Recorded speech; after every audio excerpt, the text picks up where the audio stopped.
Hey, if you see me getting tired, throw me some fries.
I'm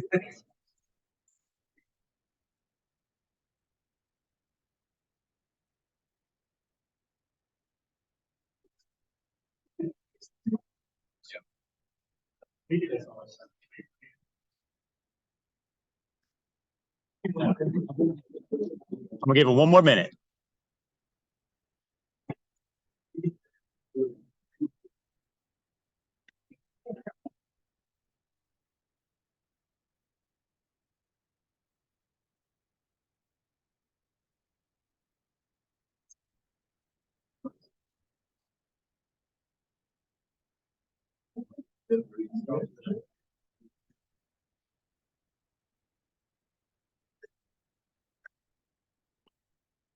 All right, guys, I'm gonna go ahead and get started. I'm gonna try to stay very close to my laptop because I'm recording this so that anybody ever wants to go back and reference it, or for people that aren't here. So I'm hoping my mic on my laptop will pick me up. Everybody can hear me okay though, right? Yeah, good. All right, so first of all, what I always like to do is first point out that love that we got some people in the front row. I think last year the front row was empty, so that's good. If anybody, real quick, there are a lot more chairs still upstairs. We tried to bring a bunch down. If you guys don't want some of the wrestling mats, please go grab a chair. It's going to be about an hour. So, and what I also want to mention, which I didn't mention before, is we were able to get all of our equipment bags ready. So what I'd really like to do after this meeting is walk over to the gym here right around the corner and go distribute those out. If everybody's good with that, we'll talk about what teams everybody is penciled in for at the very end, and then we can go pick those up. If I got some people that like a team not represented here from coaches, or you guys are like, I'll pick it up later. I mean, we'll throw it over at rec, but they don't really like a whole bunch of bags clogging up their hallway. So if we can get them out, let's get them out today, if you guys are good with that. So real quick, for those that know Kelly Koss, she is no longer here. She retired last year, and we have a new youth sports coordinator. So for everybody new to that, Little League is run with ZLL Rec, right? So we're a program under them. Everything we do, we kind of do together. We follow their guidelines, all the stuff that we're doing, we work with them on how we're doing that. So Chris Griffin, if you haven't met him yet, he is the new youth sports coordinator. He is the person who I talk through everything that we have going on. I'm communicating with him. You'll see him copied in a lot of emails I send and stuff like that. He's actually doing the lacrosse coaches meeting right now, which started about a half an hour ago. So he will pop in here about halfway through. And I'll have him just kind of say something maybe at the end and make sure you put a face to that name. The other thing I want to say quick with my big thank you up here is it's so great that we have so many people here. This was probably the first year that I did not have to send all those, please, we're desperate for coaches emails. Especially some of our older groups, the majors baseball. I mean, we had enough for three coaches for each team, which is awesome, right? I've said that in years past. Like, I would love to have 3 coaches per team. We got a lot that are there. So that's really good stuff. I got to harp on some T-ball people because we still got some iffies there, but I'm sure once we get those parents involved, I'm confident that they will want to continue coaching, as I see a lot of familiar faces here. Your impact is immeasurable. You guys are all volunteers. We want to make sure parents understand that too. But I can't thank you guys enough because you're really the vessel that makes this whole thing run. For those that weren't at the parent meeting, we have 1,000 kids in Little League this year. It's a new record. It's a lot of kids. So you can imagine that it takes a lot of quality coaches to make sure those kids are taken care of, right? It's not me. It's not our board. It's not Chris that can make sure all those kids are doing the right things. It's all you guys. So I can't thank you enough for being here and for volunteering your time to do this stuff. As I mentioned, as we're part of Zeeland Recreation, we're also part of Zeeland Public Schools. So everything that we do as far as our coaching planning and our strategies with how we make the schedules and the league and practices and the stuff we try to teach you guys, all also is coordinated with our varsity coaches. Compared to last year, we actually have 3 new ones up here from prior years. The only one that is still around is Matt Sattler, who coaches baseball at East. Otherwise, we have no new coaches across the board there. They were not able to make it. They've all got a lot of stuff going on tonight, as they're also firing up their high school season here pretty soon. But just wanted to make sure everybody understood we coordinate our stuff with them. They're a great resource for us, right? They run those clinics that some of you guys may have had kids at in February. And a lot of their players also help us out at team formation practice. So wanted to make sure you guys were aware of that as well. All right, I had this up here last year for those that remember. But wanted to make sure we're all on the same page on what our approach is, right? I know when I first started doing this, there was, man, coaches love to come talk to me. And I know I talked to a lot of you guys about, man, my team 12-0 last year. Oh boy, we were crushing it, right? Oh man, I can't wait for that draft. I'm gonna make sure I got him. I'm gonna do this, do that. And that stuff's cool, right? I know it's fun to win. You play to win, but the way you truly measure your coaching ability is this right here. How many kids do you get that want to come back and play again? And even those kids that maybe don't come back and play Little League, but they go find travel ball or a middle school pro or something else, if they're involved with the sport, man, that's huge. That's what we want. We're trying to grow the game. 900 kids last year, 1,000 kids this year. Those are the numbers that I want to see. That's the W for me, not what your record was, not if we won a district championship or send a team to Williamsport. That stuff would be awesome and something to celebrate. But what I want to celebrate is how many kids we have that keep wanting to come back and play, which is really cool stuff. So please keep that message at the front of your mind with any decision making you do through the season. Am I making this fun for the kids? Is this something that he's going to enjoy, she's going to enjoy, to want to come back and keep playing? All right, so some fun administration things. When you sign up to coach, you should have got an automatic email that said, please do your concussion certification, which everybody really loves because that website always works all the time. And then make sure you do your background check through ZPS. So if you have not done those two things, please do them. The concussion certification is supposed to be for 3-year length. So if you coached either in 2021 or last year, then you should be good to go. If you have not coached since 21, or also if you coach like in another rec sport and they ask you to do this, you should also be good. So if you haven't done that since 2021, I'm going to need you to redo it. Okay. And then also the background check. The background check has to be done once a year. I did confirm that if anybody is a ZPS employee, you're good to go. If you coached another sport for Zeeland Rec, basketball, soccer, whatever, this school year, you're good to go. If you're not sure, I mean, it takes like 3 seconds to do the background check. You just log in, type in your stuff, and hit go, and it checks it. It'll tell you, nope, you've already done this. You're good to go. Okay. The last thing we'll do, which you'll get an email from me here later in March, is you are going to get an email that talks about JDP. Unfortunately, Little League requires a national background check, and what we do with ZPS is a state background check. So we got to do both. Checked into it, that's where we're at. So we got to do both. The JDP one takes about 5 minutes, and you do have to put in your social security number. Okay, I know we get a lot of people that ask about that afterwards. I want to make sure everybody understands. I don't see any of that information. That is all secure through them, through JDP. They manage it. The only thing that'll happen with them is if something comes up and flags, I get an email to review it. And then from there, we'll take next steps. We're not going to get into all that today.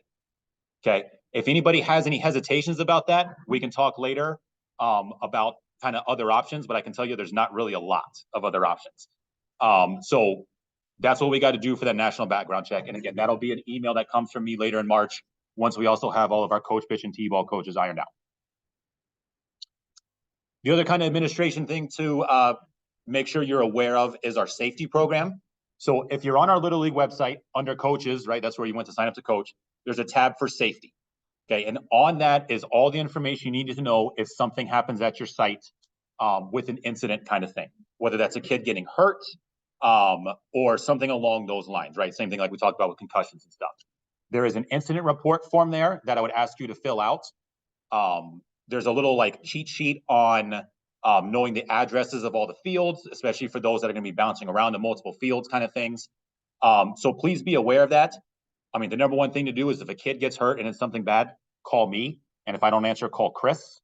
But we have had injuries before. A couple years ago, I know we had an injury with a kid sliding into home plate, banged up his knee pretty bad. So things happen, nobody's fault. But if something does happen, please let me know so we can make sure we dot our I's and cross our T's on that. Don't expect you to memorize all the stuff that's on there. That's why you've got it saved here. Okay, so remember, coaches, safety, if something happens, call me, let me know, and go there for the form. I'll point you that way too. All right, so the big event coming up, whether it's this Saturday or next Saturday, that everybody's really excited for, is team formation practice. For those that have done this before, it's hopefully going to be a whole lot easier. Because the way we used to do it was we'd have all those kids come by ages, right? You didn't know what division you were coaching.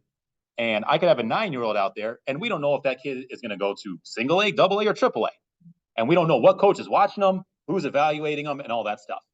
By signing up by divisions and by you guys already kind of picking your division, that solved all those problems, right? So now when you come, you know that the group you're going to be watching are the kids that are going to be there for your draft. Because I also used to get that all the time. Like, hey, I looked at this kid. I thought he was good enough for majors. Where is he? Well, he was in AAA. That kind of stuff won't happen anymore. So you'll come with your division. I got the chart on here later too, but I think everybody's good with that. If you're unsure of when to come talk to me. We'll have a coach's table that sits right behind the backstop. That's where you'll pick up your stuff. You'll get an evaluation sheet, which I'll show you an example of, a clipboard and a pen. You are free to bring whatever else you want. And all that material is stuff for you to take, however you want to use it. I know some guys get a little more, bring more stuff and take more notes. You can come with nothing or everything. Doesn't matter. What I need, I will provide for you. Okay. So with that evaluation sheet, when you're done, you're going to give the kid a rating between 1 to 10. Then you're going to cut off the right-hand side of that. Again, I'll show you what that looks like. Hand that to me. That's what we input into the computer to then give the kids an overall score. That's what we use in the draft. Okay, so you're there to evaluate, watch the kids. At the end of the day, you're going to give them a score. What I'm also going to say is if you have a coaching partner there or three, all three of you can fill out a form. You don't need to just turn in one. And even if all three of you have the same exact evaluation for a kid, that's fine. That means we got 3 sets of eyes on them. You guys all had the same evaluation. Perfect. Or you can have different, however you want to do it. But please, we want every coach to turn in a form. Okay. So the way that works for those that have not done this before, kids will come in, check in. Everybody gets a colored penny. And the pennies have numbers on them that are very big so that you can read them from a distance. We also try to announce numbers of kids as they go to help you, because otherwise you can be like, what kid is that? We break the kids into 6 groups. 3 of them will go to the cage. 3 of them stay on the field. On the field, we will do a combination of ground balls and fly balls. Once they've all kind of gone through that, we'll take anybody who wants to pitch and do some pitching. For the kids that don't want to pitch, they come and do a little base running drill. And the cages, they just rotate through the cages. We'll have 3 cages set up. Halfway through the day, so like for my 90-minute groups, at 45 minutes, they do a big swap. All those kids from the field go to the cage. All the cage comes to the field. Rinse and repeat. We're going to try to keep the kids in number order. So that way, when you're looking through your sheets, you're not doing this number like probably some of you have done before. Do our best to do that. The more volunteers we have, the easier it is to keep those kids in that order because they like to go run around. My suggestion for you guys on how to tackle this is, like I said, tonight, you're going to meet if you don't already know who you're coaching with, hopefully meet them. Or if they're not here, we can talk to them, or we're going to know who that is. I suggest you guys split up. My suggestion would be 1 coach stays on the field, 1 coach stays in the cage. Then you'll see everything. Then you'll see that kid. You'll see every kid for that one station. So 1 coach would see every kid field and pitch. The other coach would see every kid hit. Then you guys can come back together, talk about, well, I thought he was a 5 on fielding. Well, he thought it was an 8 on hitting. Awesome. Call him a 7. You guys can keep your notes on what he was better at and less at with that. But then I get my overall score and you can keep your notes.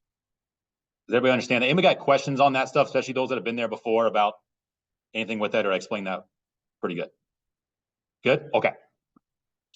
This is what the evaluation sheet looks like. On the left-hand side, you'll see their draft number, and then you'll see what color they are and their number. What we will do is, after this is over, email you another sheet that then opens this up to tell you the kid's name, whether they're a pitcher, catcher, what school they go to, and all that other kind of information that you guys or maybe your spouses answered at registration. Okay, but this is what the form looks like. And then you'll see on the right-hand side, there's a number again. That's where I need you to put in that overall score, cut off that right-hand side. If you've got more than 1 sheet, which most of you will, we staple those together and put them in a folder in the back. And then those all come to me. Good? This is that layout of times again. I've shared this chart a couple times. I'm not going to sit here and look at it too long today. This is also right on the front of the Little League website, but this is when you're coming. For my A baseball coaches and my minor softball coaches, unfortunately, I need you to stay for 2 groups because we had so many kids. There are going to be 2 rounds. So A baseball coaches, I'm going to see you for most of the morning. Minor softball, same thing. We're going to be in there for 2 sessions. So I know that's long. In the past, we've asked people to stay around for 2. We're going to try to keep those A kids moving because you know how it goes with those kids. It's their first time there. They're a little more chaotic. The kids that have done this before, when we get to majors by the end of the afternoon, 90% of them have done it. I barely have to say anything. They already know where to go. They're already splitting themselves up into numbers, which is pretty nice. So that's the schedule of the layout. We'd prefer you guys to get there right around that check-in time. Come get your stuff, make sure you're set, and all that stuff. If you want to hang out longer, if you've got another kid in another division and you're not coaching that and you want to volunteer and help, love to help, especially somebody who knows what they're doing and can help coordinate or direct people to make sure people are in the right spot, especially as people come to me with all sorts of random questions and I'm trying to run the day as well.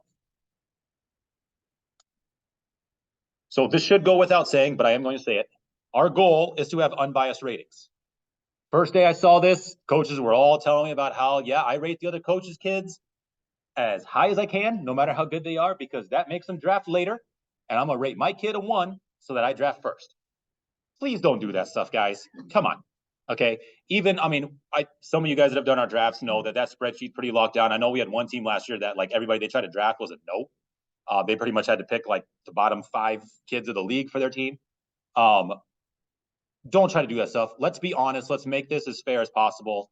That way, too, coaches that are new to this, coaches that haven't done this before, they get a fair shake as well. And we want to make these teams balanced. I thought our parity last year was really good amongst most of our divisions. I know this process works, but we got to trust the process, as I like to say. My kind of other note on this to you guys, try to find the kids that aren't necessarily the ones that are out there, showing off that look unbelievable. Find the kid that you want to coach. Find a kid that maybe doesn't look so skilled, but you look at him and go, man, if I just adjust that kid's footwork a little bit, or if I have him swinging a little more even and not just wetting the water out of the bat, I could really turn that kid into a ball player. Highlight that kid. Make sure you draft that kid, right? That's the kind of stuff you want to do. That's the stuff I'm going to look for. I finally get to partake with you guys in this stuff. My kids are finally old enough. So that's stuff I'm going to look for. I'm going to look for the kids that either are my kids' friends or that I see potential in that I want to get better. That's my goal. And that's what I want to look at. So I challenge you guys to do the same. Don't just draft the blue collar kid that, throwing BBs and you're like, man, that kid's going to close games out for me this year. All right. So our drafts. I will send this out to you guys. I know this is the first time you're seeing this. We do all of our drafts on Zoom. That has worked really well in years past. And these are the dates and times that we are looking to do that this year. What I will say for major softball coaches, I know last year you guys just kind of said, you know what? We got a good idea of what we're going to do. And you guys all kind of just went in the office and drafted the teams there. That was okay. Maybe we do that again. Maybe we don't. We'll kind of play that by ear as it goes.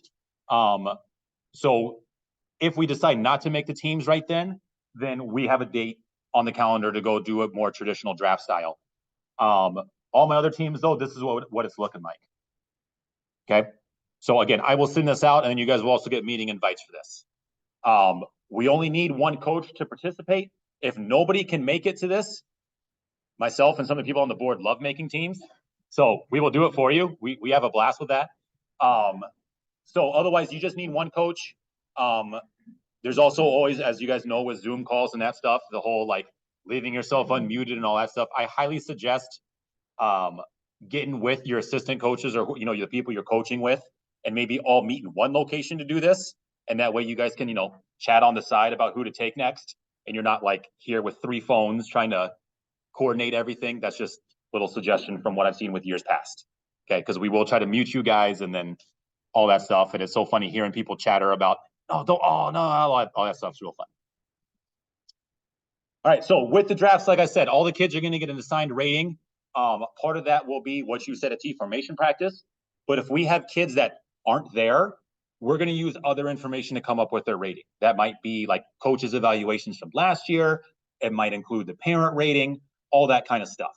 And when we send out the sheet with the ratings, we will also let you know whether that rating was from your guys' ratings at team formation practice, or if it's from other information that we got from either parents last year, stuff like that. Okay, we try to use as much information as we can to give kids accurate scores. If I know I got a kid that wasn't there that I know is a good ball player, I know a couple of them already told me they're not going to make it, I'm going to make sure that kid has a score that's at the top, kind of relative to the other kids that are near the top of that. Okay. So when you do your draft, your team gets a cap. Like I said, you may not always be able to pick the best player. There's a little system involved to kind of restrict you on that. And that's okay. That's meant to keep the teams even. We will also cover siblings. If there are siblings in the same division, when you pick one, you're going to get the other. Where you get the other depends on their rating. If they're a kid that's kind of rated at the bottom of the league, then we kind of slot them in as one of your last picks. If the kids are both relatively equal in skill, then we'll slot them kind of one after the other, right? If you're like in round 6 and that was your pick, the sibling might be round 7. And we will explain all of that before the draft to make sure you know where kids are slotted to give yourself some time to plan on that. If you have a team starting with more than 2 players or kind of an uneven amount of players, since we'll actually have some starting with 3 or 4 this year, we skip some rounds to make sure everybody eventually gets even. So if you have more players on your team to start because of how many coaches and maybe you have multiple kids, we'll skip you in some rounds, but all that will also be explained so you understand when you're picking. Again, I have it on there again. Pick kids you want to coach, not trying to pick your next undefeated super team. Okay.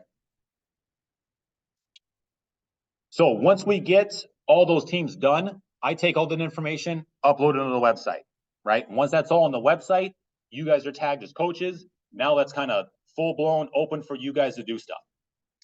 When we put those kids on the teams, they get kind of automatic notifications from me that says, hey, congratulations, you're on the Tigers. The next step, though, is for you guys to also reach out to that team. Okay. If you're not an email person and all that stuff, I also email everybody a template. And in that template, I kind of bold and highlight the things for you to change. Please remember to change those things so you're not like emailing your AA baseball team, welcome to major softball. So make sure you check that. But those things are easy to change, update for you, right? Put in your contact info. And that's a good kind of just introductory message. And that way it also limits me and the rec office from getting all those, I haven't heard from my coach. What are we doing? I don't know what we're doing, those calls. Haven't gotten a lot of those recently, so I know you guys are doing a good job of that. But just to make sure everybody understands, one of the first things you'll want to do, send that team email. Make sure you got the family contact info, your preferred contact method, all that kind of stuff. If you don't like kind of messing around with the email stuff, and maybe you have like a parent, you find out that like, hey, they want to have access and like mess with our scheduling stuff and do the emails and all that, and they're not like tagged as a coach, let me know.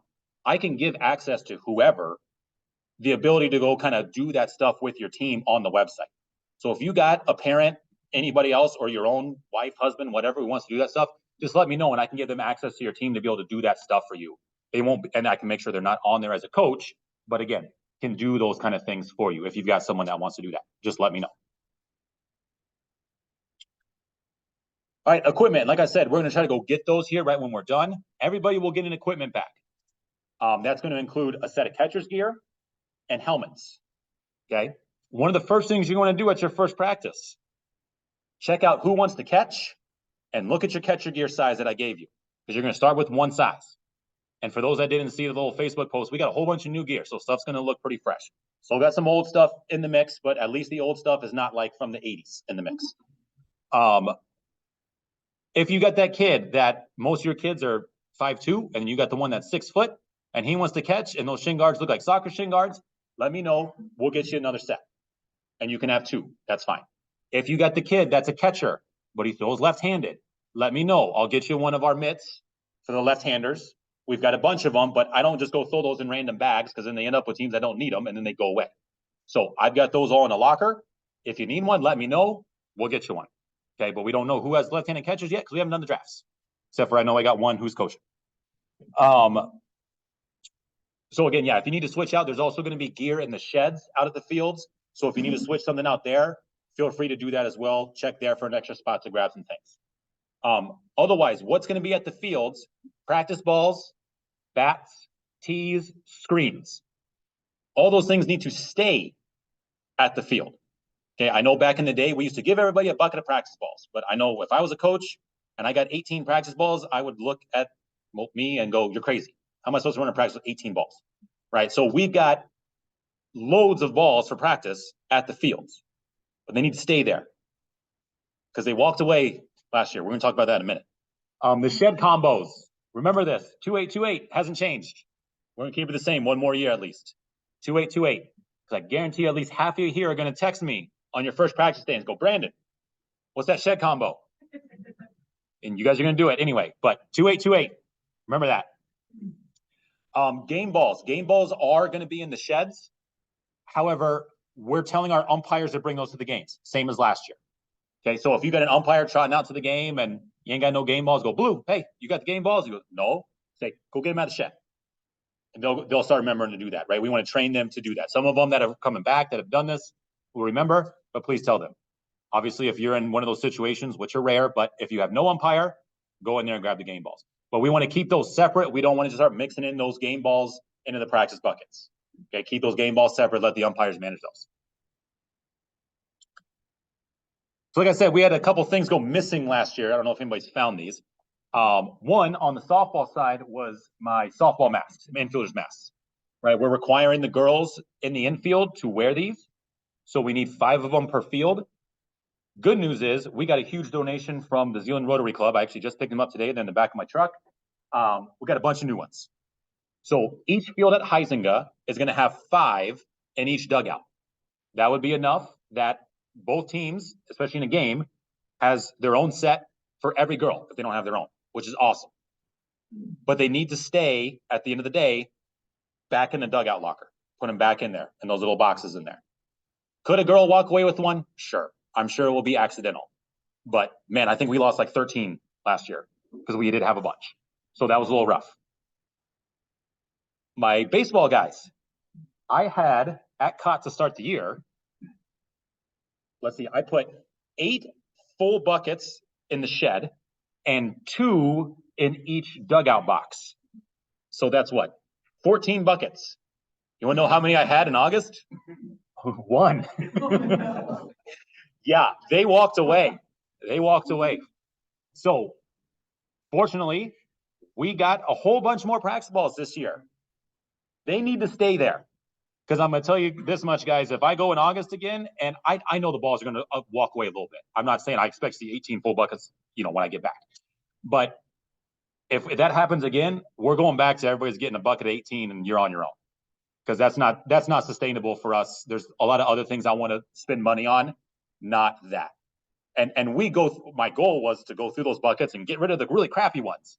Well, thanks, you saved me from doing that this year. So those buckets, there's going to be some nice balls in those. They should hopefully last a couple years even. Let's make sure though the buckets get back. And I know like even when you guys are out there doing stuff, the kids will go out there and they'll get in there and start messing around, especially if their game gets done and there's another game after, whatever. That's fine. Please just try to do the due diligence of asking them to put the stuff back. I know all the kids know the codes. My kids know all the codes. Try to do a better job of just equipment, right? Let's all take the accountability. This is our league. Let's be responsible for our stuff so that we can continue to have nice stuff. That's all I'll say on that one. Uniforms. Everybody's going to ask me about when do I get my uniforms? When do I get my uniforms? Please don't send me those emails because I'm going to ignore them this year. April 10 was the deadline that we gave our uniform provider on when to get them to us. That means we will probably get them like that day. Please give me that night to get everything set up. And most likely April 11 is when you will get the email that says, hey, you can come pick up your uniforms. Okay, but give me that week in April to do that. First games, majors are April 22. So it gives you about a week and a half to get your uniforms and do that. I have at the bottom here about names. We do not put names on jerseys. If you would like to do that, I know plenty of coaches love to do that. You are more than welcome to. If you want to know some ideas of where to go get that done, I can give you some suggestions. The thing that I highly, highly recommend, because I've made this mistake, please verify with your families what names they want on the jerseys. I have messed that up, and nothing hurts more than when you give a kid that jersey and that name was wrong because of something else, and you're like, oh, crap. Right? So if you're going to do it, just, again, double check what name they want on the jerseys. Okay? The way to match your jerseys to the kids when you first get them, because, again, they don't have names. On your roster on your website, all your kids are listed there, and next to them is the number, their uniform number. That should match the size they ordered. So you'll see number 1, Cole LaRosa. Well, if I get number 1 out, that should be the youth medium that Cole ordered. And that way every kid gets the right size that they ordered. Right? I send that email out telling parents, hey, if you got a uniform issue, let me know. And you'd be surprised how many people click youth medium instead of adult medium. It happens. So we want to make sure we get all that stuff right and kids get the right size jerseys. I can also tell you guys on the baseball side, we already got the MLB hats in, which is nice. The earliest we ever got them. They just came in yesterday. I was kind of like, man, I wonder if we could scramble and like give them out to you guys today, but we can't. We didn't have them all ready yet. So those are actually already in too, which is really cool. So practices, for those that don't know, your practices are already built into your schedule. There was a time back in the day where teams would actually go the whole season without a practice on their schedule, which was wild. Practices are super important. And there's no real good way for me to send out some kind of spreadsheet to you guys and say, hey, sign up for your practice time, right? You guys are playing games midweek, sometimes on a Saturday, all that stuff. Like there'd be so much blackout dates and all this funky stuff going on that it would just be a mess trying to coordinate that. So we put it out there to make sure everybody's balanced, okay? So practice start for everybody the week of March 27 here. That's the week kind of leading right before spring break. Everybody has one or two scheduled that week. That's kind of the week to just kind of get that, meet your team, knock the rust off, do that kind of stuff. Everybody also has one practice scheduled the week of spring break. I think it's always about 90% of everybody cancels that one. If you're around, it's field time for you. Or if you want to move it, trust me, there's plenty of open field space out there. If you're around, offer it to your team. I don't have any plans for spring break, so I'm going to say my team, hey, anybody in town, I'm going to be at Heisinga at 6 o'clock on whatever day I end up getting. Come on out. We'll just do some extra hitting, do some extra pitching, whatever. So if you're around, use it. If you're not, totally fine to cancel it. I get it. Half your team will probably be missing. The practice blocks are all 90 minutes, and we are doing the same thing we did last year, where our practices are scheduled with a home team and an away team at a field. The reason for that is we don't have enough field space to give everybody just wide open practices and get you what you need. And this system should work out nicely. I know it has a little bumps. A lot of you guys that have coached before have gone through this a little bit. The way that works is if you are the home team for the practice, you start on the field. Just like if you were in a game, you would start on the field. If you're the visitor team for a practice, you can start at the cages or start in the green space around the cages. Basically just not on the field. You can start wherever you want. At Heisinga, there's a lot more green space out by the cages. I've seen softball teams out there working on fly balls, doing pitching out there, even though it was their cage time. Okay, feel free to be creative. Halfway through at 45 minutes, that's when it's kind of the designated time to switch. Cage group, go to their field. Field group, go to their cage, right? Now, I'm going to show you guys in a minute how to see who you're kind of sharing that field with, but feel free to coordinate with them as well on if there's any other way you want to mix that up. Maybe you want to go 30-30 and then do an inner squat. Or maybe the other team would rather start in the cage and you would rather start in the field, whatever. I don't care how you guys want to manage that. Totally up to you guys. Just want to make sure everybody's getting an equal opportunity of time in the field and time on the cage. And it's not one coach booking all the practices all season. So this is a screenshot of what an example practice schedule looks like. So I'm the Sharks, right? On March 2nd, I've got that practice and I see my team name there. That means I'm the home team. I'm going to start on the field at Macatawa Bank. Everybody got that, right? That first practice, I'm going to start on the field at Macatawa Bank. And when I send my email to my team and say, hey guys, we got practice March 2nd, 6 o'clock. We're going to start on the field at Macatawa Bank. See you there. Awesome. Then on March 3rd, I got a TBD in there. That means I'm the visitor. Okay. So when I see that, I'm going to send an email and say, hey, we got practice March 3rd, 6 o'clock. We're going to start over at the cages. Meet me there. Once we're done in the cages, we're going to head over to Sarah Lee Field and finish our practice there. And that way parents know too when they drop, because a lot of them, right, they drop their kid off, they go do something else, they come back, what field's my kid on? I don't even know where I'm at. So that way too, parents understand where you're going to be. Okay. Now this does not show you who you're kind of sharing that field with, right? So to see that, unfortunately, you have to go to a different window. But we did this way because when I booked them together, if one team canceled, it canceled both practices. And so that caused a huge problem. So I have to make it this way, unfortunately, to make sure that if one team cancels, it doesn't cancel it for everybody. So if you go on the main page to master schedule, it'll show you that week. There's a drop down here if you're looking ahead on what week you want to look at right up there. I can see that on Legion Field, the Commotion is my home team and my away team is the Comets. So if I was the Comets, right, my schedule would only say TBD. If I wanted to know who I was sharing that field with, I got Commotion right there. And then I could click on that and that'll tell me who the coaches are and give me all their contact information. So then I could reach out to the Commotion coach if there's something I wanted to do with them. Everybody make sense with that? Good? Awesome. All right, so as we talk about practices, should be, everybody understands this. We want to make our practice plans, right? We want to make sure we know what we're doing before we show up. Should go without saying, but there's still plenty of times I know how it goes. You're busy, a lot of stuff going on. You're like, shoot, I got practice tonight. We're just going to wing it.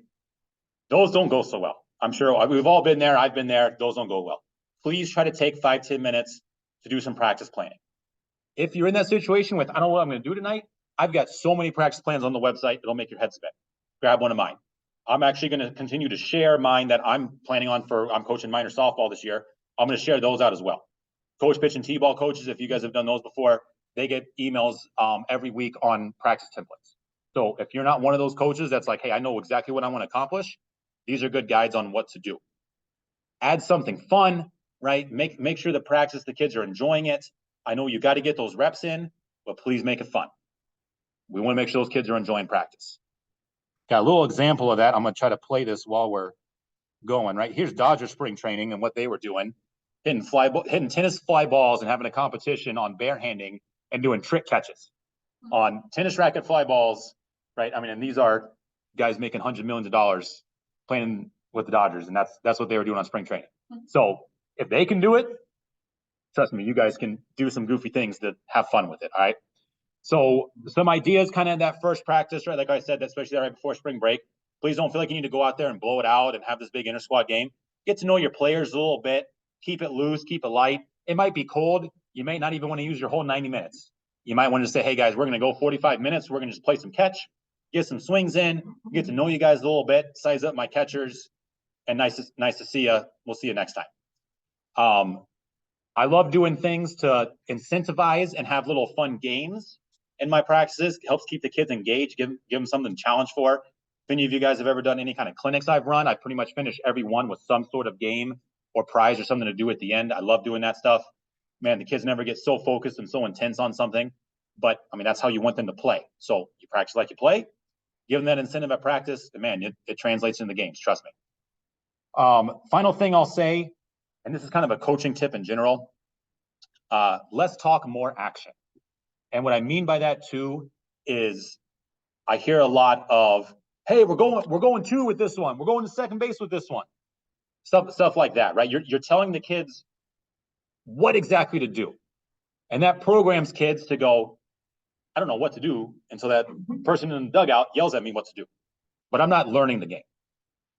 So get kids to learn the game, try to teach them at practice in the game, say, hey, know what we're doing with the ball here. Know what we're doing if it comes to you. Make them think. And it's okay if they mess it up. That's actually, you'll see them learn a lot better if they mess it up once or twice or 3 times, because then they learn. They don't learn when you tell them, hey, if it comes to you, you're throwing it right to him. And then, okay, they might do it, but they don't really know why they just did that or what kind of came out of that. That's especially important for minor softball, single A baseball, double A baseball, kids that are just kind of getting into that, hey, I'm getting out of coach pitch. I'm starting to learn the actual game stuff, but they don't know that yet. Okay.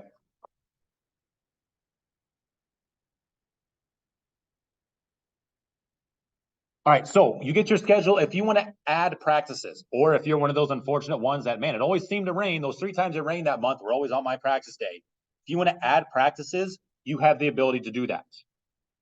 Okay.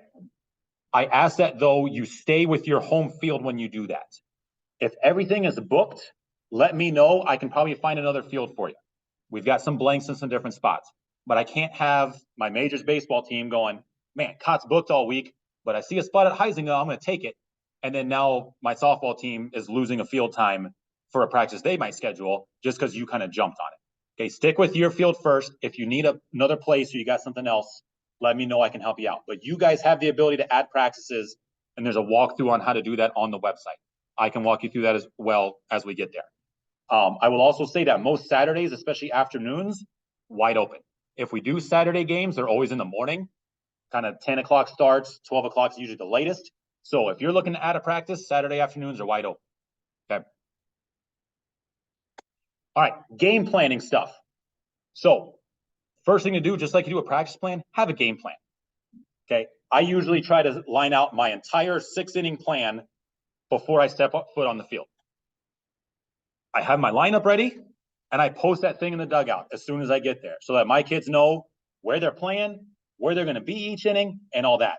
And I use a practice to teach them how to read that thing. Because if you just throw that up there in the first game and they're all looking at it and go, what in the world is that thing? Make sure you teach them what that means. Otherwise, you're going to have like 6 kids running out to shortstop and be like, hey, nope, I was shortstop. So make sure you guys are doing that. With balanced playing time. Baseball, softball are tricky, right? It's not like basketball where you're like, hey, I got 4 on the court now, and then in 5 minutes, I'm going to put 4 more on the court. And just, that's easy. That's the easy balanced playing time. This is a lot harder, right? There's only certain kids that are going to catch. There's only certain kids that are going to pitch. And you're going to have some kids that pitch that don't throw a lot of strikes. And some kids are going to be scared to play in the infield. Some kids don't want to play the outfield at all. Okay, my suggestion on balanced playing time is just try to spread it out to where infield is one position, anywhere in the infield. Outfield is another position, anywhere in the outfield. Give kids a little bit of that balance of a little bit in the outfield, a little bit in the infield, and then mixing it up on the bench. There's no reason why your best player should not see bench time. Okay, we're going to rotate all those kids. You're going to have innings. Your best players might be on the bench. It's okay. We're going to make sure that every kid is getting rotating and getting time. On the pitching side, the way to kind of do that balance is I do not expect that every kid is going to get exactly like 20 innings, and you guys masterfully had it to where every kid had the exact same pitch count and all that stuff. Okay, the balance on pitching is mostly about opportunities. Because what shouldn't happen is Jimmy has already gotten 5 appearances on the mound, and Johnny's only gotten 1 when we're halfway through the season. That's where it should be a little more balanced. I get Jimmy's a better pitcher, and Jimmy may last 4 innings, where Johnny may last 1. But they should both be getting an equal opportunity to get on the mound. Does everybody understand where I'm coming from with that? I don't expect the innings always line up, but I do expect kids to get opportunities and not be a big gap in between the opportunities they are getting. Okay. The time to do this and iron this out is early in the year. Okay. Get those kids couple innings. Have your game plan be, I got 3 kids that are going to pitch Tuesday, 3 kids that are going to pitch Thursday. You probably only got 6 pitchers on your team anyway. Each kid's going to get 2 innings. Perfect. Balance. That works nice. And if a kid struggles and needs to be switched, switch them. Have a plan B. Okay. And like I said, I kind of have a special note on that. There's no way we're keeping our pitch counts and stuff. There's no way kids should be reaching pitch count, especially the max pitch count, within that first month of the season. If you're out there throwing that kid, they get max, I think 75. There's no way kids should be hitting 75 pitches in that first game, 2, 3, 4, 5. When it warms up and we're in June and kids have got a lot of innings, okay, I can justify stretching them out. There's no way kids should be reaching those thresholds early in the year. Okay, please, I get that that's the rule and it's nice and 75 sounds great. We're still hurting kids if we're having those 75 pitches in April when it's 30 degrees out and that kid's only seen the mound once in the spring at a practice. Okay. All right, so where the resources are for all those things I kind of talked about are right under Coaches Resources, which is on the Coaches tab. So you'll see that right there. So kind of stuff I got on there. This is the example of a lineup card I have. This is what I post in my dugout, just like that. I also use this form a lot, and this is how I kind of game plan out my whole thing like I talked about. So this is what it looks like filled out. This is actually an old one I used back with Coach Pitch. So I got my lineup here, and I've got the positions that each kid will play in each inning. And what I kind of also know is that if I struggle at a point with a pitcher, I kind of know who my kind of emergency relief is to come in and get that done, right? But if you start here, it's really easy to make that little adjustment if you need to make a change than if you're kind of winging it and going, oh, I don't know, who do I got and what's going on here, and trying to move kids around, and before you know it, the same kid's been on the bench for 4 innings. You didn't intend to do that, but trust me, if you're not planning it out ahead of time, that's usually the way that kind of works out as you're trying to make it happen.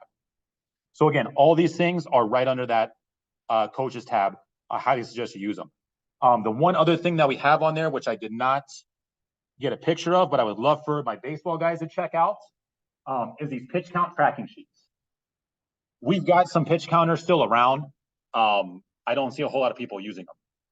Usually what I do is I find a person in the stands that'll use one of those, and it's a big box, and each pitch you check off 1, 2, 3, 4, 5. That's how you track pitches. And it's color coordinated to also let you know each threshold for the days of rest and when you need to remove them with those rules. Okay, so I highly suggest taking a look at that pitch count tracking sheets, printing off a few of those, and using them this year. I've seen a lot of teams that do use them, and I think they work great for them. All right. So speaking of that, want to talk about some rules things quick. So I'm not going to sit here and go through every rules for every division here because we'd be here for another couple hours. I do want to make sure everybody knows the 2023 rules, as we hope to keep them the same. Also, I hope that they don't need to change, are posted. So you can go there and look at them. It's under teams, league rules. You can have the whole PDF or you can look for just your division. We will do a discussion on the rules before your guys' draft, just to make sure everybody's on the same page with some stuff. We're going to walk through those just a little bit there because that's when I have each kind of group together. So some things, though, that are coming up for new for 2023. Speed up runners are something that Little League is implementing. We'll do the same. What that means is that if your catcher is on base with 2 outs, you can put the last out there to run for them so that catcher can come in and start getting his gear on. Because nothing slows down a game more than that catcher getting their gear on. Holy cow. So get them off the bases, start getting their gear on. Now, there's a competitive side to that. Because if your catcher is your best athlete, and he's a runner, and he's on second base, guess what you don't want to do? Take him off the bases. Okay? I understand if you forget. Please try to just go with this rule. The idea is to keep the games moving. Give another kid a chance to run the bases. Okay? It's not a big deal. It's part of being a catcher. They took me off the bases all the time. I was not a speedster, but it's part of what we're trying to do. So do your best knowing that if you got a catcher on base, when you get 2 outs, go, hey, time, I need to speed up. Get that last out, know who that is, get him out there to run, get that catcher in, start gearing him up. Okay? We are doing with softball a 5-walk limit. One of the hardest things I saw with our softball is walk after walk after walk, right? I just sat there and preached to you guys about giving girls opportunities to pitch. I want to continue to do that, but we also can't let the other 8, 9 girls on that team suffer because they're sitting out there just watching the merry-go-round of walks. So if at any point it does not have to be consecutive, if that pitcher walks 5 girls in an inning, we're going to switch pitchers. Okay, that's minors and majors. For AA, I know we had a lot of walks in AA last year. Those kids were pitching probably a little farther than they needed to. Some of the 10-year-olds there, that's probably where they should be, but we had a lot of 8 and 9-year-olds in AA. We will again this year. 46 feet was a little too much. So our goal, they will continue to play at cot, but we're going to have a mark at 40 feet and have them pitch from 40 feet this year. Hopefully that increases the strikes because we talked about doing this walk thing for them too. And I was like, man, that's hard, right? You got pitch counts. You can't necessarily, like, you might use all of your pitching in one game if there's a lot of walks. So AA, we're going to have you guys move forward a little bit and see how that goes this year. Hopefully that increases the strikes. The only other new rule I have this year that I can think of for you guys is major softball. We're trying to encourage balls in play and runs scored the more traditional way how you score a run. So we are going to try to do a 2-run limit on wild pitches that you can score on for major softball. It's the only place we're doing it. Minor softball, they can't steal anyway. Single A, double A, you're not stealing anyway. Or double A has the 1 steal, sorry. Triple A, majors, baseball, no restrictions on this. A lot less wild pitches for you guys than what we see on the softball side. So major softball, if you score 2 runs via wild pitch, and then you have another runner on third, if there's a wild pitch, they need to stay there. Let's have the girl drive them in, okay? Something else, I'm running a little longer than I wanted to, but I think this is worth a discussion here because I get a lot of questions on this over the last couple of years. When am I allowed to keep advancing runners on the bases? Right, you hit that ground ball and they overthrow first. And that runner, should they stop at second? Should they keep going to third? Or they put that ball, they put a gapper out there.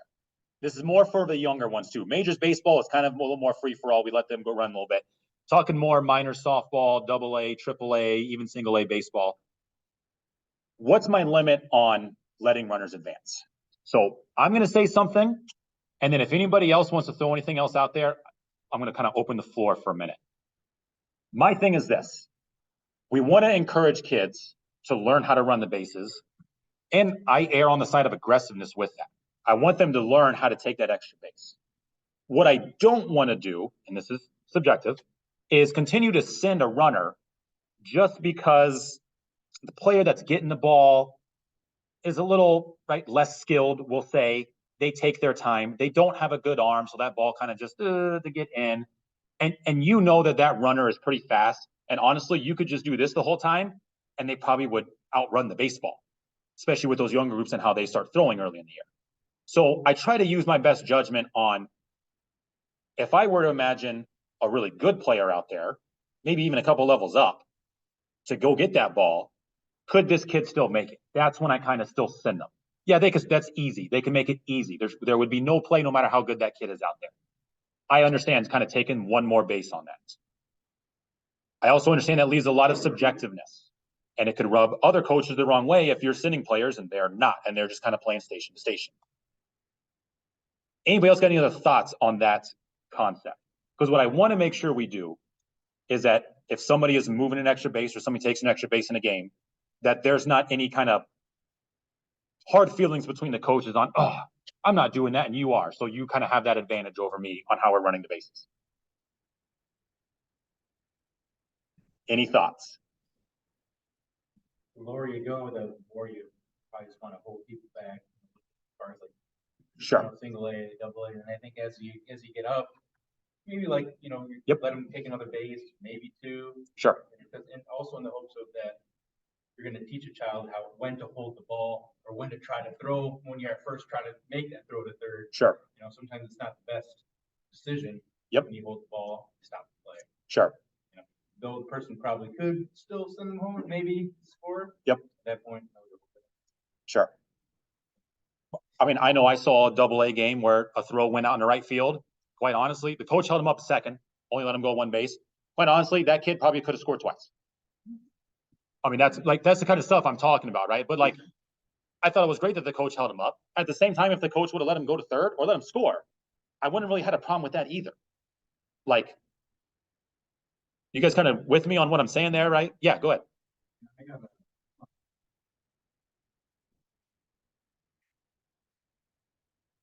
Sure.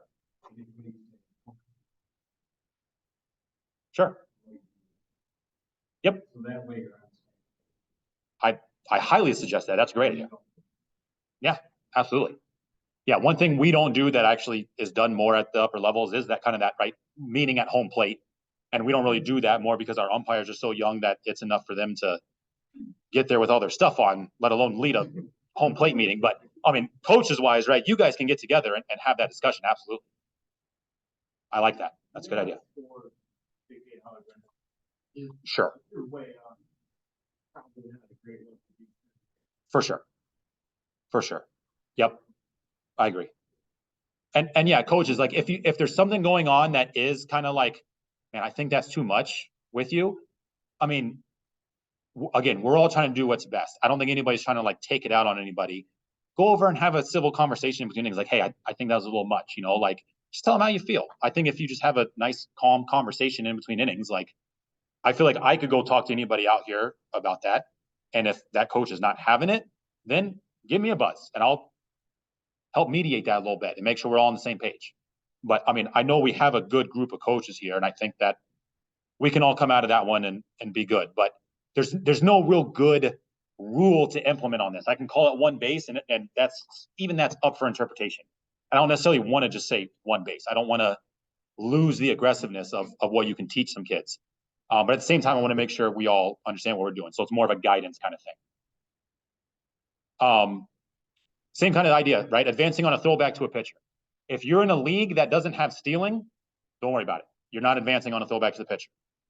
That is meant to be 100%. The only time your kid's advancing is when that ball's in play.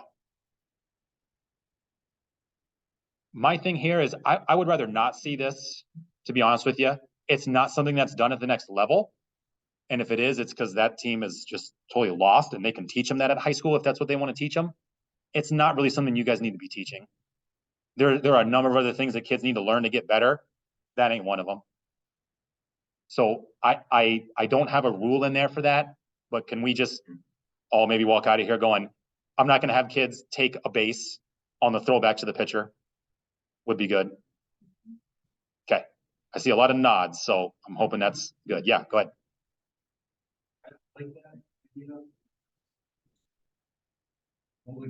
Yes, absolutely. Sure. So if it happens, if we all leave here agreeing, I'm not coaching it, I 100% agree. I know a kid specifically that did it on his own a lot in majors a couple of years ago. His name was Logan Nash. Good ball player. Talk to him. Just say, hey, I get it. Great heads up. We're not going to do it anymore, right? And if it happens one time, because I mean, you could try if you're really good about this. Hey, go tell your kids, hey, we're not running, advancing when that ball's going back to the pitcher. Okay. Because the other thing that this kind of breeds is the whole catcher walks out and hands the ball off. I can't have that stuff. If I go out there and see that, it's going to make me cry. So we don't want to start making that happen. Okay. Yes. Sure. So I guess I should clarify that. If the catcher, especially major baseball, catcher takes it and launches that thing to center field, yeah, go. I'm talking more of the pitch comes in, kid takes a secondary, and then he does this guy, and then right when that catcher just kind of going to his knees and lobbing it, because that kid catches like once every 5 games, and he does that lob, and right when that throw is about to go, he just darts it. Or takes second base on it, because the catcher's just slow on getting the ball back to the pitcher. If they launch one past the pitcher, no, that's absolutely. And we should be, that's exactly right. We want to make sure middle infielders are backing up to prevent that. Exactly. So does that make sense? That was a good point to clarify on that. I didn't mean don't advance on overthrows back to the pitcher for the leagues that can't steal.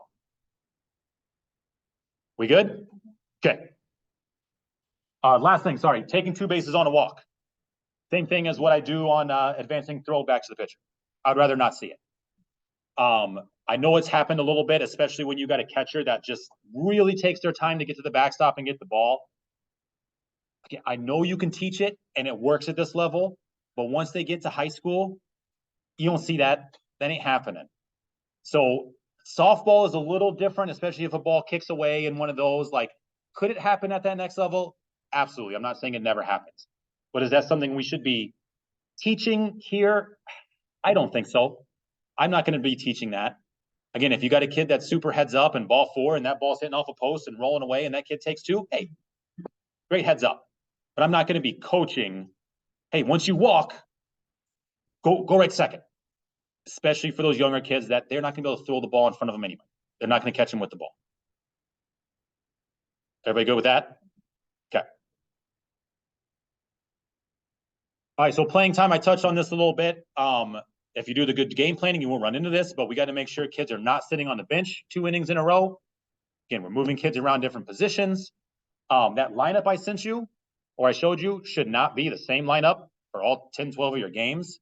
Okay, please don't feel like you need to have your best hitter lead off or in the 3 or 4 hole or whatever. Give some kids some different chances. They're all going to hit. You're going to hit every kid in your on that's there, right? We do a continuous lineup. Every kid bats. Mix it up. Give a kid a shot to lead off that wouldn't normally.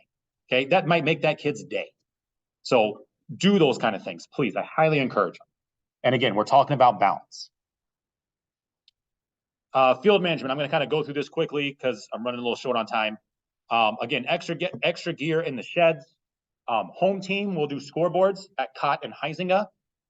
For my single A teams, you will not have scoreboards because you're going to be at Roosevelt and New Groningen. Make sure you put the controller away after the game. At Cott, that's in the dugout boxes. At Huizinga, there's a little case for them, and those also go in the dugout boxes. I would love to find a way to get the anthem going because we have one at both Huizinga and Cott, but I'm not sure how we're going to do that yet. But I'd love to find a way to bring that back. So I think that's a cool thing, and the kids love that too. For tarps at Cott, put the little tarp on the mound, big tarp on the plate, because if you don't, township calls me, lets me know you mixed up the tarps or didn't do them at all. Please do not rake at Cott. That's serious. And then if there's any field issues, let me know. Basically at Cott, you're allowed to breathe. Put your feet on the field. Don't do anything else. No seeds, no gum, none of that stuff. Okay, they're really nice fields, right? I'm kind of joking and giving them a hard time, but I mean, the reason why there's such nice fields is because of the way the township takes care of them. And so we want to respect that as well. So, hey, he wants to control that and not have anybody else do anything else. I am all for it because that means that's less work for me to do to go get fields ready and stuff. I thought last year the fields looked great and we did not need any coaches doing anything extra. Fields were awesome all year. Even on days we had rain, they worked really hard to get those fields ready. So I got no problem with that. And that takes the burden off you guys to feel like you need to go get a field ready before a game. Subs, I'm going to touch on this real quick. If you need a sub, and that doesn't mean the sandwich, because I thought that's what it meant the first time I ever heard this when I was doing this stuff. If you know you're not going to have 9, you are allowed to bring a player from a different team. We start at the same division as you, and if there's no kids available, because maybe it's a day that all the teams in your division are playing, go to the next division down. Okay, I will help you find subs if you need to do it. We have a big spreadsheet out that shows that. Biggest thing I want to touch on this is you are not allowed to go to your neighbor or your buddy and keep picking his kid to be your sub. Okay, the idea of this is that we want to balance it out. Subs are not to give you a competitive advantage. Subs may not pitch. We do let them catch if like all the kids you're missing are your catchers, and that's kind of like, hey, I need a catcher. We'll work on that a little bit. Okay, I would rather the sub not catch. The sub needs to bat last in your lineup. And if you use a sub, I need you to tell me who it is so I can take that kid, put him at the bottom of the list, and that way the rest everybody else moves up. Okay. For the most part, when you use a sub, it's going to be a little convoluted on trying to figure out who's even available. Again, all you got to do is email me and let me know. This is also why it's important to tell your parents to let you know as soon as possible when they're going to be missing so that you can plan this out. I know sometimes it doesn't happen though. You get that call at noon for your game at 6 that says, hey, both my kids are missing, and that brought you to 8. All of a sudden, you need a sub in a pinch. It's okay. Shoot me an email, give me a call. I'll help you out. We'll try to find somebody.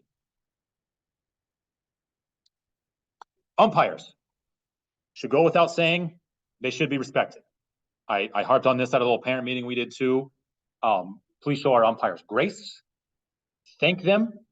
And please set your expectations. They have gotten better over the years. We've got a lot of umpires that are coming back for their 3rd year, which is awesome.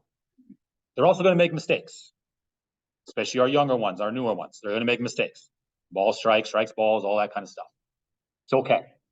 This is part, and actually what's funny is Miranda, the East head coach, emailed me and was kind of like, hey, if there was anything I could say if I was here, it would be to control what you can control your controllables. That's her message to her varsity team. And I like that because that's the same message I would preach in this right here for umps. You can't control what the umpire is going to call. All you can do is control how you bounce back from that and how you approach that after it happens, if the call goes your way or doesn't. Same thing to teach your kids. That umpire rings you up on a ball in the dirt. Hey, yeah, that ball was down. It's okay. You're going to get another at bat. We'll be all right. It happens. Out of your control. Nothing you could do there. So what? And then we move on. Now that kid learned how to bounce back from a failure. Wasn't something they could control. Helps that kid know how to approach that situation better. But you going out going, oh, come on, Blue. Da, da, da, da. Ain't going to help anything. And that's going to teach that kid that that's the proper response, which it's not. Okay. You guys are going to make mistakes. Players are going to make mistakes. I make mistakes. Umpires are going to make mistakes. So I want to make sure we all understand that ahead of time. Okay. If there is a questionable call that happens, I have no problem with you guys walking out. Just one of you. Please don't send like the whole staff. Just one of you walking out, talking to the umpire, say, hey, what did you see there? Because that's the way we're training our umpires, is that if a coach comes out, what they're going to do is they're going to come out and say, hey, what did you see there? And as an umpire, what you should be able to do is tell them why you made the call you made. Even if it's wrong. Tell them what you saw and tell them why you made that call. That's 90% of umpire. Go watch spring training stuff. They're missing stuff all the time. Look at all the robot stuff going on now and reviews and all that stuff. How many times they get it wrong? Okay, it's not any easier, literally. Trust me. I've been back there and tried to ump. It's not any easier. So give them that grace, but have them explain that call to you. And then you know what? If they did get that rule wrong and you know it, talk to them after the game. There's no reason to sit there and make a 5-minute controversy in there. Get clarification on why they did it. Okay, cool. Go back in. We're good. Maybe talk to them after the game. Hey, you know that thing that you called there, that infield fly? Actually, it's not an infield fly because runners run 1st and 3rd, not 1st and 2nd. Oh, whoops. Okay, cool. No harm done, right? At the end of the day, it's just a game. Let's move on. Let's have the kids play, not make it a coach umpire meeting fest. If you're at a game and umpires no show, here's what to do. First, check to see if we have a pool ump. It's a kind of a new thing we did last year a little bit, where even if we have every game filled, we keep one extra umpire hanging around a field just in case we have somebody that doesn't show and doesn't tell anybody. So there might be an extra person hanging around the concession stand at Cott, or just kind of at the middle of Heisinger Park by the big sign there for softball. If there's nobody there, check the other fields. If you see a field with 2 umps, steal one.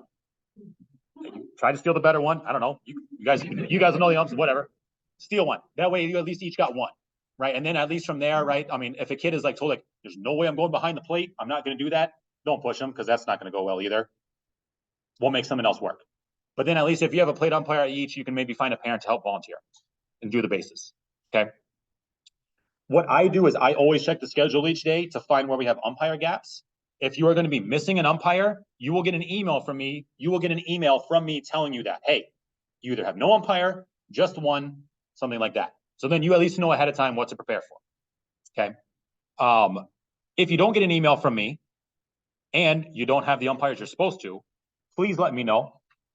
Because something we're going to do a little different this year is we are paying our umpires based on how they schedule themselves on our website, rather than having them turn in timesheets, because that's just a mess. But those 13, 14, 15-year-old kids are not going to go back on the website and be like, oh yeah, I didn't show, I better take my name off the list. They're going to get paid for it if I don't know and they didn't show. Because I don't have any other good way of notification other than you guys to let me know if an umpire no shows. I'm not at all the fields all the time. So if an umpire is not there that you are expecting based on any communication from me, please let me know. And I'll remind you guys about that as we get back into games, because none of you guys can remember that in 5 weeks. All right, extra coaches. If you guys have parents, once you get your teams together that say, hey, I want to help out, I want to do some stuff. Awesome. Cool. Encourage it. It helps make practices run smoother. What I've got is there will be a new sign up on the website back when teams are made that says sign up to be an extra coach. They're not going to be listed on the website or get a shirt or any of that. But when they do that, it's going to send them that background check link. Because our rule is parents should not be out there unless they've at least done the ZPS background check. We're not going to make them go do the national one, because you guys should always be kind of first in charge, and that's fine. But any extra parents out there, I still don't want to ever come into a situation where there was a parent out there that took that group of kids and they were kind of over there back by the cage, and I don't know anything about who that parent was, and they haven't gone through any background checks. That's not a situation I want to find myself in. So I'm trusting you guys that they would sign up. Let me know, hey, Jim is going to help me this year as a dad.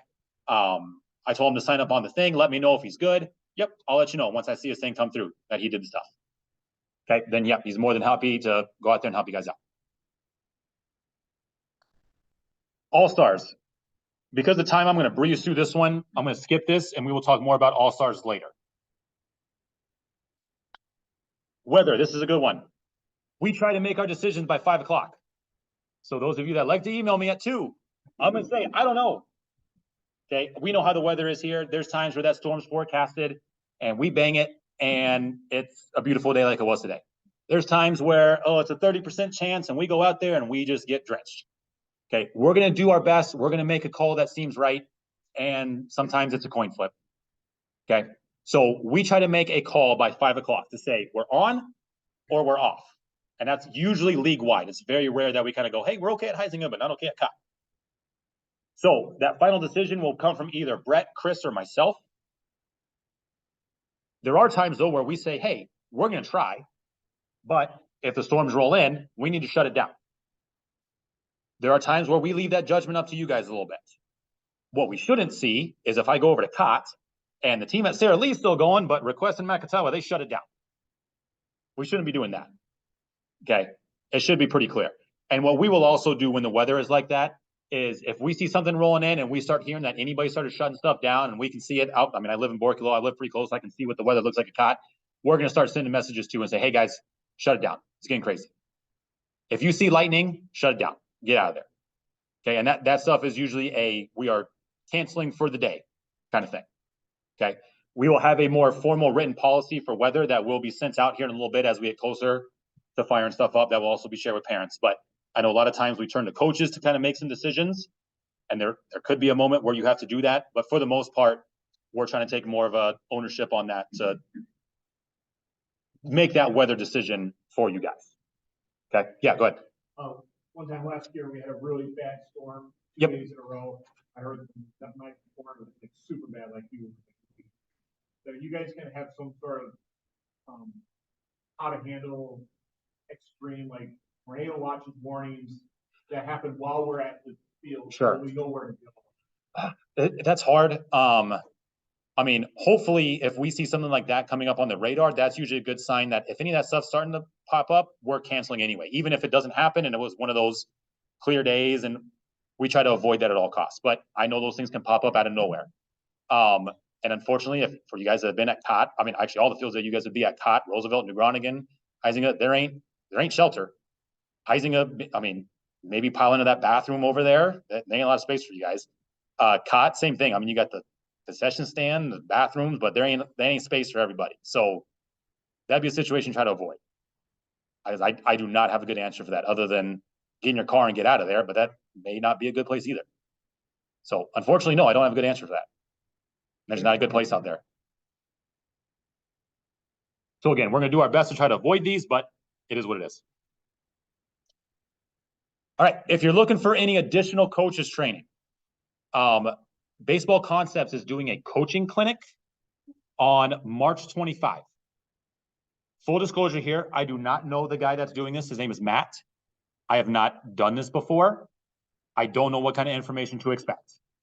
But it is something that's local right here at Sports Quest. $25 to go do it. It's at baseball-concepts.com. If you're interested in going, I imagine they're going to be doing like different kind of drills and showing you things to kind of teach. It's geared towards Little League coaches though. And they're trying to do it for all the Little League programs in West Michigan. He asked if he could come tonight, and I was kind of like, no, I got enough stuff to talk about. But he will be, because we're at Sports Quest on team formation practice. He said he will probably be around there. And he might try to poke you guys while you guys are sitting at the table and ask you about signing up for it or have other flyers there or whatever. Again, I'm not trying to sit here and say, hey, I recommend going to this. I don't know what to expect. So please, if you go to this and it stinks, don't blame me. I didn't say to go. Look at the stuff I put on the website. That stuff's good. I can tell you that. You know Matt? Okay. Okay. So yeah, if you're looking for something to do, something in the area, I imagine you would probably learn something, maybe a new drill or something to do at your practices. So if you want to go, awesome. If you don't, totally fine. All right. So last thing I was going to do is a website demo. With time, I know I'm already at 1:20. I'm not going to do that. All this stuff is pre-recorded anyway about how to do these things. And honestly, if I sat here and did it in front of you today, you're going to forget about it in 5 weeks anyway. For those that have coached before and know how to work the website, nothing has changed. But how to do all these things, how to view your schedule, your roster, send emails, there's walkthroughs already on our website that I will share. You guys can watch those videos at your own time, and that way you know how to do it right. Where do we find those? They're on that coaches tab. There is a, I'm not going to pull it up on here. Under coaches, there is a coaches guide on the website thing to find. I'll send that link out to everybody too, though, so you guys know how to do that. A coach's corner. Coach's corner is what it's called. And that has the walkthrough on how do I view my schedule? How do I email my team? And it's step-by-step walkthroughs. So that'll help. All right, so I'm going to pause here and ask if anybody has questions, because my next slides are going to go through the teams. And I'm going to preface that by saying the teams I have laid out are, I hope, what we said in the concrete. But right now, they are still in a pencil form. If anybody has any big concerns about what I put up here on matching up teams, let me know. We can adjust. And as we walk through these, the way I'm going to do it is I'm going to ask people to kind of stand, because there will be coaches that don't know each other yet. Kind of say, hey, boom, boom, I'm going to say the names. Can you guys stand? Great. You guys can see each other. I'm going to go talk in the corner or whatever. We're going to work through all the divisions quick. Once we do that, we can walk over and pick up gear. Before I do that, this is when I want to kind of open it up to questions. Anybody got any questions? Yeah. Yep. Yes. That includes pass balls. Yep. So you're allowed one base, and that can be multiple players, right? So if you got bases loaded and that pitch goes to the backstop, everybody can move up one. That's your one steal that inning. That's it. So it could be as many players as you want, but one steal. Does that make sense? And that includes whether you steal on the pitch or on a wild pitch. Correct. From there, you're station to station. You're at the point where you're only moving if the ball's in play. I think the strategy for most coaches is they try to take advantage of that when bases are loaded, which is fine. My intention of it was to say, hey, let a kid kind of learn how to steal from first to second and time it up on the pitch. If I end up coaching AA at some point, that's how I'm going to teach it. You guys can do with it what you will. Any other questions?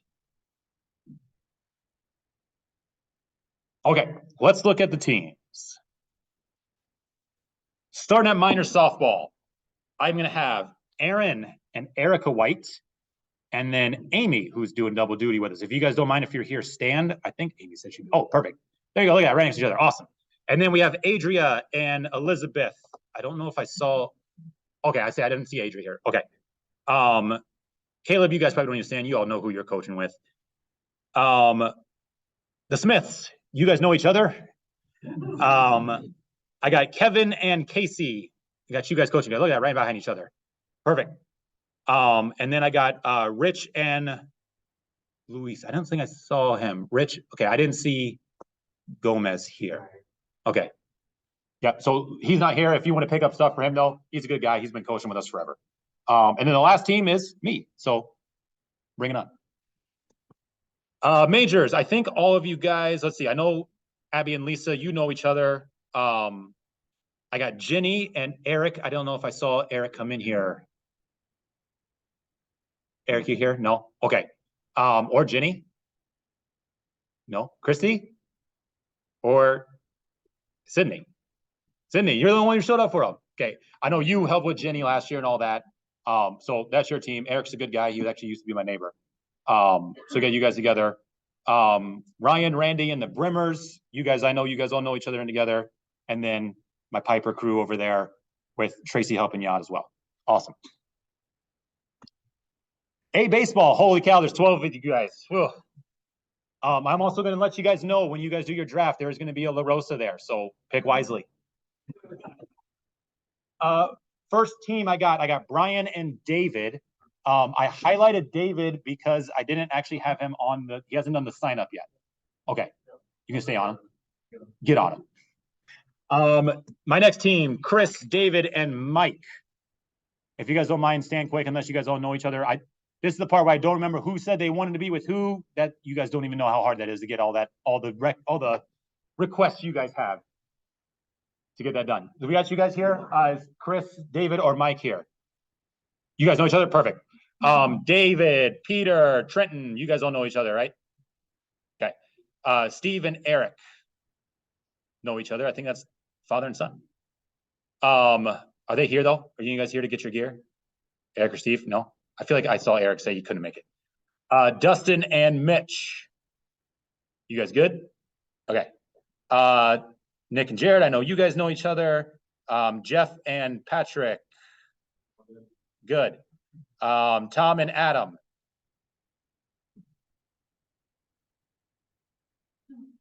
All right. Are you Tom or Adam? You're Adam. Okay. So we're missing Tom. Good. RJ, Mike, and Joe. I know I saw Mike here. RJ, Joe. Awesome. And then, okay. Brock and Daniel. I'm not going to try to do names, last names. Just one of you guys? No Daniel? Okay. John and Landon. Got one in the back. Just one. Okay. And my last one, Josh, Kyle, and Jordan. I know Kyle and Jordan know each other. I didn't know if Josh is also here. Okay. Right there. Perfect.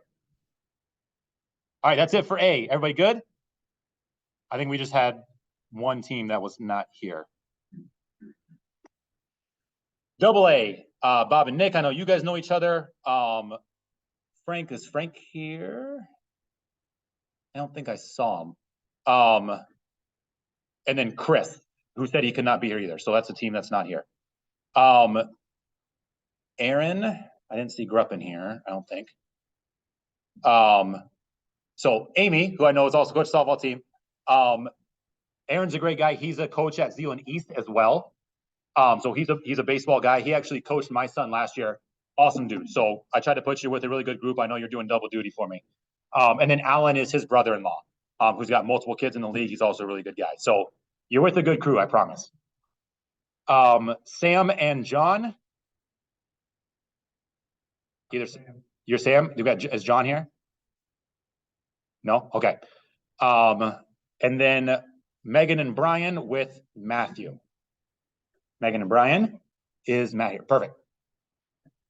And then my last one, Stephen and Evan. Stephen and Evan. There you go, right there. He's right here. Perfect. AAA. Hey, there's Bob again. Pete, and then I also added Tony with your guys' team here. Tony, are you here? I know I met Tony at the parent meeting. I don't think I saw him here though. Okay, I got you guys a third coach for that because I know you're pulling double duty. Brandon, Dave, and Joe, I believe you guys probably already know each other, right? I know you know Brandon. I didn't know can you guys know Joe? Okay. Oh, there's Joe. Chris and JT. I don't think I saw JT here. They know each other though. Chris, are you here? No, Chris? Okay. Well, JT's fine. He's on the board. Jason and Mike. Right there, next to each other. Look at that. And that's worked nicely. Jesse, Leslie, and James. Oh, look at that. Man, you guys sat next to each other. This is awesome. And then my last one is Lindsay and Tad. I don't know if I saw either of them in here. Again, Tad's on the board. He knows what's going on. Lindsay, are you here? No? Lindsay's coached for us too for a number of years. So. All right, 2 more to go. Majors. This was the coolest thing I saw for majors. I mean, I didn't have to ask for any other coaches, and we had 24 coaches for 8 teams, which was awesome. Brent, Travis, I know you guys know each other, but I put Eli on your team, who's over here. So he's over here by the door. Chad, Joe, and Travis, I know you guys all signed up together. Chris and Dan, and then I also added Jared to your team, I believe. So if you guys want a quick, let's see if Jared's here. I don't know if he's here. He's coached for us last year as well. So if you guys don't know him. Gerald, Keon, Matt. Good. Mike, Travis, and Ryan. I believe all you guys signed up together. You guys good? Okay. Tim, Jeff, and Pete. Good. I got Jason still highlighted. He didn't ever sign up. Well, he lied. Tell him to sign up. I know I've got his information from other stuff, but have him sign up. And then I got Matt, Mike, and Nathan. I didn't see Rotman. Matt's coached with us forever. So you said you're Nathan, right? And then I'm looking for, is Mike here? Mike? No? Okay. All right, my last group is my middle school group, which is a little unique because this is kind of only the second year we've done this. This is the way we're trying to do it. So what I've got at the bottom there is my school counts of kids right now. 27 Cityside, 27 Creekside, and then with kind of the others, which is those others are mostly Heritage Christian. Got 2 homeschool, 2 at Borculo, and 4 at Zeeland. My initial thought is I'm going to do 2 Cityside teams, 2 Creekside teams, and the other team, which we will call Zeeland right now. And that's the way I kind of formulated this. I also got a big blank spot because I need to find another West coach. One just dropped for my Bonsell crew. So I'm looking for an assistant for you guys. That's kind of my initial game plan on this. However, we're doing our team formation practice on the 11th. I still want to see how the kids look. Because if we do this, I think this will be fine. My fear is what this looks like. I don't want to put all that group together and that team be like way under skilled. I know a couple of the kids that are there that are going to be good. Let's say this. I know those coaches' kids, and I know I got another couple kids, the league waters, that are making up that are good ball players. A lot of kids also on there that I didn't really recognize the name. And I don't want to put that team in a situation where it's like, this is going to be a rough season. He's going to get them better. He's gonna get him better. I know he's gonna get him better.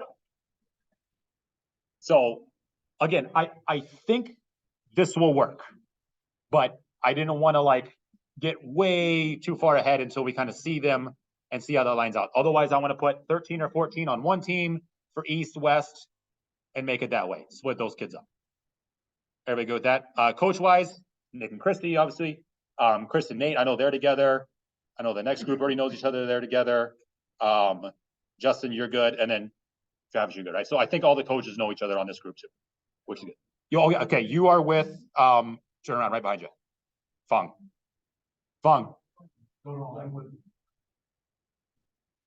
Oh, sorry. I was looking at wrong one. You are with Justin, who is over there, and then Chris. Is Chris here? Okay. So Justin and Chris. Justin's right there. Justin's also on our board. So he's coached for a while. So you're with that group. I forgot. I had you all with them, and then I moved you when I had one more come up with Andy. Are we good? All right. Thank you, guys. That concludes our meeting. If you guys are ready, we can walk over to the gym and start dishing out some gear, if that works for you guys. Yeah, we're gonna go out there and turn the corner. Oh, sorry, real quick. Chris is here. I mentioned him at the beginning. For those that don't know, face of the name, youth sports coordinator at Rec. So basically, if you can't get a hold of one of us, we're kind of hand in hand. If you're trying to reach me and I'm not available, talk to Chris. Same thing. If you're trying to get a hold of Chris, can't get him, talk to me. So yeah, thank you guys for coaching. We really appreciate it. I know Brandon's probably thanked you guys plenty of times, and I know we're running a little bit later, so I won't stand up here and talk forever. But I'm Chris Griffin, youth sports coordinator. First season going into Little League here in Zeeland. Super excited. And again, just super grateful for all of you guys giving up your time to coach. As Brandon said, anything comes up throughout the season, contact me, contact Brandon. We're here to help you guys with anything that comes up throughout the year. So again, just thank you. Let's go get some equipment. So the only reason why they got me to stay another year after Kelly left is he's a baseball guy.